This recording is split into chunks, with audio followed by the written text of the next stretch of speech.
తోడుగా రంగంలోకి Britain, France, Germany, ఇరాన్కి మద్దతుగా హెజ్బుల్లా, ఇరాకీ సాయుధ మిలిషియా దాడులపై 4-5 వారాలు కొనసాగుతాయన్న ట్రంప్, ఇరాన్లపై కొన్ని అరబ్ దేశాలు దాడి చేస్తాయన్న ప్రకటన, చర్చల కోసం ప్రయత్నించట్లేదని స్పష్టం చేసిన ఇరాన్, ఇజ్రాయెల్, ఇరాక్, గల్ఫ్ దేశాలపై ఇరాన్ క్షిపణి దాడులు,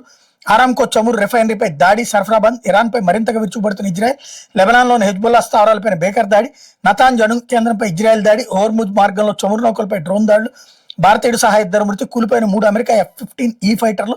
వాటిని కువైట్ పొరపాటు కూల్చేసిందన్న అమెరికా, వాటిలో ఒకదాన్ని తామే కూల్చేశామన్న ఇరాన్, ఖమేనీ భారీ మృతి, తాత్కాలిక సుప్రీం అరాఫీ కూడా చనిపోయినట్టుగా ప్రచారం అన్నటువంటిది హైలైట్ చేశారు. భయం అంటూ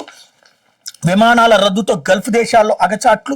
అబుదాబిలో ఇరుక్కుపోయిన గుంటూరు వాసులు, తల్లితో పాటు 9 నెలల పసికందు కూడా, అక్కడ దాదాపు 100 మంది తెలుగువారు, భోజనం వసతికి లోటు లేకుండా చూస్తున్న అధికారులు, పరిస్థితులు సర్దుమణిగాక వెనక్కి ఖతార్ లాగిపోయిన శ్రీకాకుళం వాసి, కువైట్లో పాలకొల్లు యువకుడు గుండెపోటుతో మృతి, పిడుగుల్లా విరుచుకుపడుతున్న క్షిపణుల మోత, ఏ క్షణాన్ని ఏం జరుగుతుందో లేని భయానక పరిస్థితి, విమానాల రద్దుతో గల్ఫ్ దేశాల్లో చిక్కుపోయిన ఎంతో మంది తెలుగువారు ప్రాణాలు అరచేతులు పెట్టుకుని గడుపుతున్నారు. ఇరాన్, అమెరికా, ఇజ్రాయెల్ యుద్ధం కారణంగా విమానాలు రద్దు కావడం, తెలుగు రాష్ట్రాలకు చెందిన వారు అబుదాబి విమానాశ్రయం చిక్కుపోయారు. 100 మందికి పైగా అక్కడే ఆగిపోయిన సమాచారం. అమెరికా నుంచి వస్తున్న గుంటూరు జిల్లాకు చెందిన ఒక తల్లి తన 9 నెలల బిడ్డతో అబుదాబి విమానాశ్రయం చిక్కుపోయారు. గుంటూరు జిల్లా వట్టిచేరుకు మండలం అనంతవరపాటికి చెందిన సంగాలక్ష్మి, కోడలు నాగశ్రీ, శశి, పసికందు అర్జున్ 48 గంటలుగా అబుదాబిలో చిక్కుపోయారు అన్నటువంటి హైలైట్ చేశారు. అదే సందర్భంలో ఆందోళన వద్దు,